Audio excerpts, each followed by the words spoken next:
Hey everyone, it's Flex. Welcome to Build Series Sydney. Now, I must say it's been a very interesting couple of months. For many of us, restrictions have started to ease, and for some of us, well, not quite. But nonetheless, I'm so stoked that we get to conduct these interviews from the comfort of my apartment.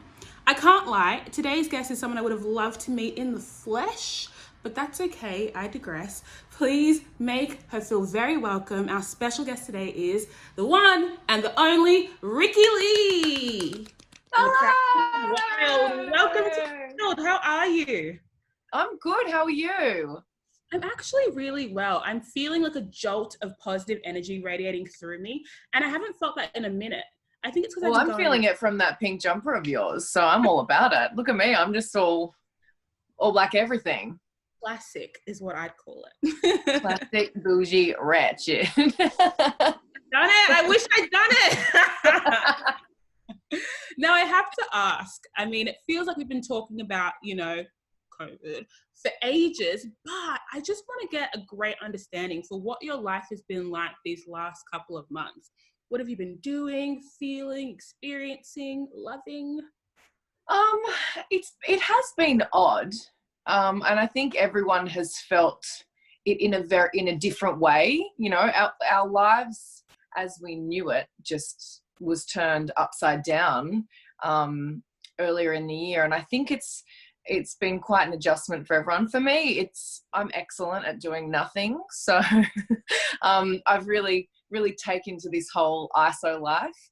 But I have found it strange. In the beginning, I found it odd because I spend a lot of time with my friends, and I travel a lot, and I like coming up to the Gold Coast to see my family and my nieces and nephews, and I really missed that in the beginning. I felt a real hole not having that in my life. And I think I got a bit bored, and I think me and my husband started kind of rubbing against each other a little bit because we didn't have those things that we do typically every day or, once a week, because my job does rely so much on traveling and doing shows, and it's very entertaining being an entertainer and being an artist and living this life, because you're constantly feeling fulfilled and satisfied in a creative way, but also connecting with people. And I really did miss that. So I think that's what has probably been the hardest thing. But I have been loving doing a whole lot of nothing. I am ready to move on though now. I'm ready to do shows. I'm ready to get to work. But I tried to keep myself busy in this time so I didn't lose my marbles.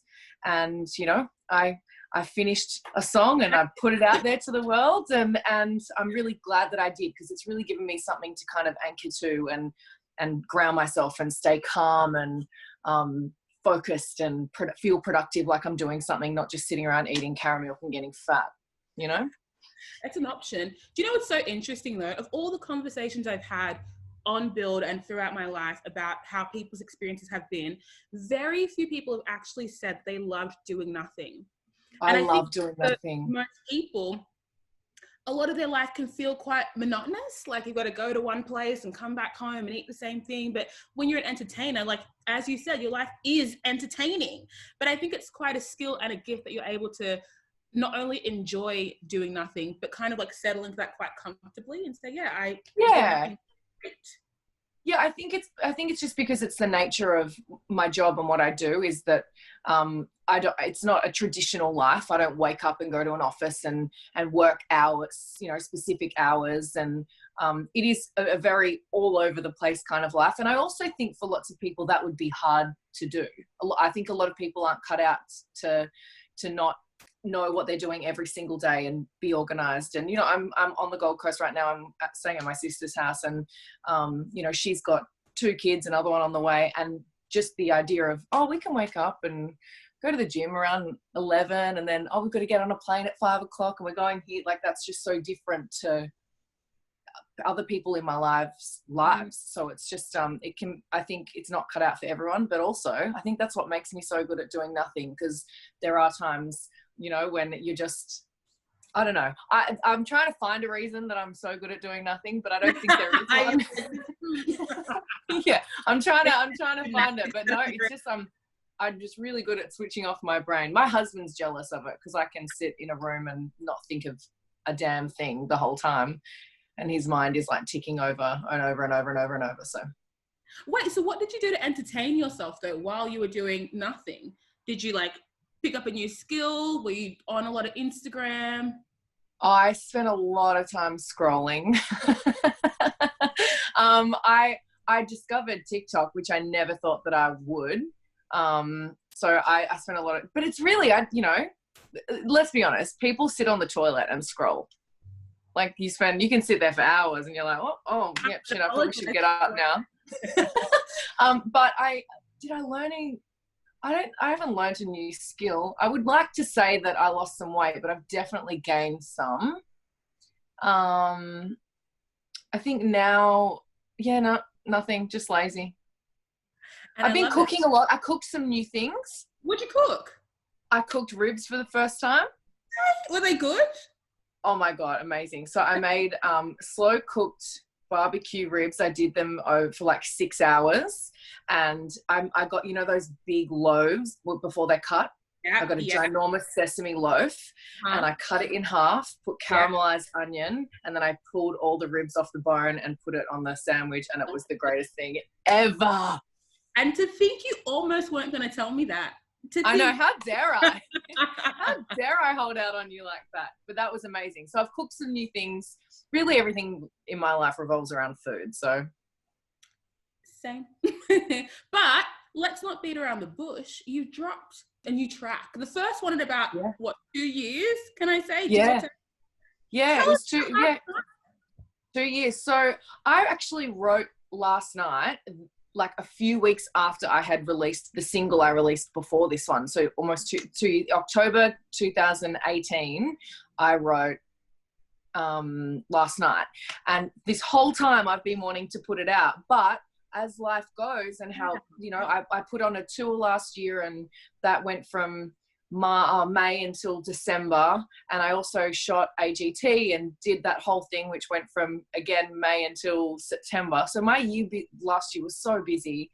And the producer who I wrote the song with, Throttle, he's a traveling, touring artist himself. He's a DJ and he goes all around the world. And when I reached out to him early last year, he just didn't have the time, because he was doing show back to back to back to back. And I totally understood that he couldn't get it done. So we've just been kind of waiting for the right time to finish this song. And when all of the restrictions hit, and literally every single gig that I had for the year just got flipped.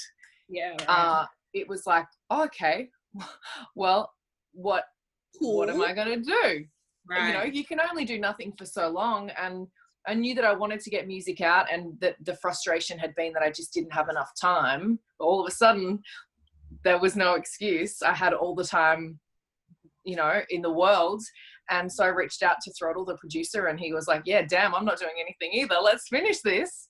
And so it was great. It was, for me, I feel like this song is the silver lining in the cloud that's been kind of hanging over all of us for this time. And it's been a real positive. And I think everything happens for a reason, and this song is a real blessing in disguise, and it's been a real light in a pretty dark time, not just for the world, but it's everyone's lives are just kind of on pause right now, and we all don't know what's going on. So it's been a really nice, positive and uplifting and feel good thing to kind of put out into the world. And I love that I've been able to put some good energy out into the world when there's been so much going on, and that this song can be a little bit of light in all of these ups and downs that are going on. And the love has been amazing, the outpouring of love for the song and people enjoying it. The only thing missing is that we can't go and dance to it in the clubs. Right?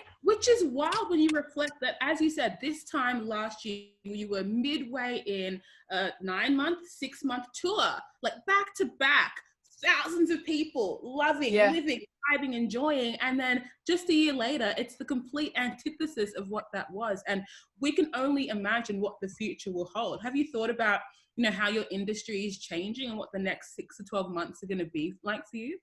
None of us know what's going to happen, because we all can't go back to our jobs and put on shows and concerts and entertain people until we can have crowds together. And, it has to be not just 1,000, it has to be 5,000-10,000 people allowed to kind of be in a venue together. So until that happens, it's a real unknown. And I think the hardest thing is thinking about, you know, because you can get kind of stuck just thinking about yourself, right? But when I think about all of the people that, say, last year when we were doing our tour, there would be 20 people that we would be, you know, you've got all of your musicians on stage with you, you've got your sound engineer, your lighting production people, the crew that are building and setting up the stages and rigging up the lights, and the PA system, and all of the venue staff that are working there, and people selling drinks at the bars, and you know, taking people to their seats. They're all people that currently don't have a job and don't know when their next job is going to come, and their ability to provide for their families and you know, just relax and have a stable life. I worry about how they are all doing. And I think that's the scariest part, is that we all don't know when we're going to be able to do a gig again. And especially now, this second wave happening, and it's quite frustrating, I think, for a lot of people. But I think we all just need to remember when this is all over, that Aussies need to get out there and support Australian artists, because it's not just the artists that you're supporting, it's all the people that work in the background to put these shows on and entertain you guys. It's not just us. There's a whole lot of people that are struggling and suffering, and the only way to help that is when we can get out of this, go out and see shows and support Aussie music to support all of these people. And it's lovely that you can think about it in that way, because the one thing that I've been almost reflecting on is that in this time, everybody's turning to the arts and the creative industry for a sense of normalcy. You know, like if you can just on a track and watch a movie and get lost in a series, like our lives are so much better. It's like, well, who do you think makes that stuff? You know, like they need support and nurturing and uplifting as, you know, all the other industries. But I mean, in the meantime, I was scrolling through your Instagram and I saw that you're uploading dance choreography tutorials, and I haven't danced in a minute, but I thought, I feel myself prepped. Then we're back. It's fun, right? Gigs, I can start doing choreography with you. Yeah, you can just start. Build. I can do it with you too. Yeah.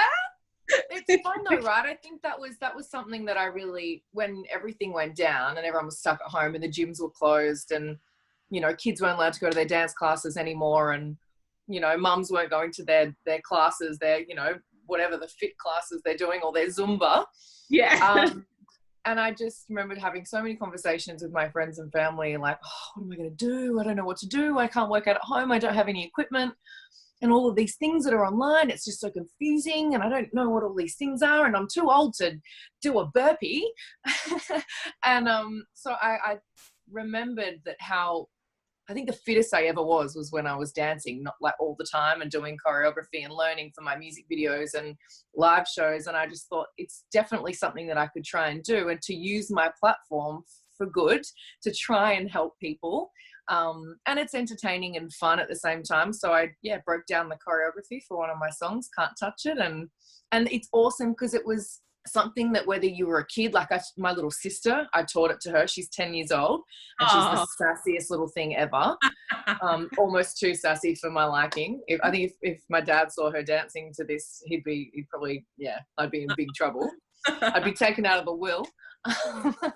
And, you know, my other sister who's pregnant, she was okay to do it. And my mum, who's in her 50s, could do it. So I was like, this is something that I could really do to help people. So yeah, I did the dance, broke down the choreography over a week and taught it to people. We had a big live dance party at the end, and it's still on my page if people want to go and check it out. But yeah, dance is just fun. It doesn't feel like you're exercising, but you really get a workout.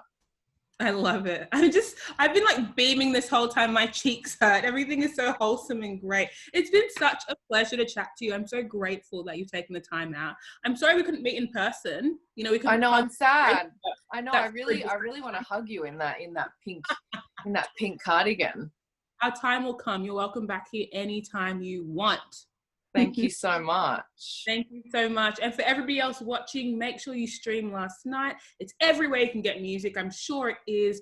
And for those of you who want to, you know, more of a build fix, we've got tons and tons and tons of hours of episodes for you to watch. So make sure you watch them.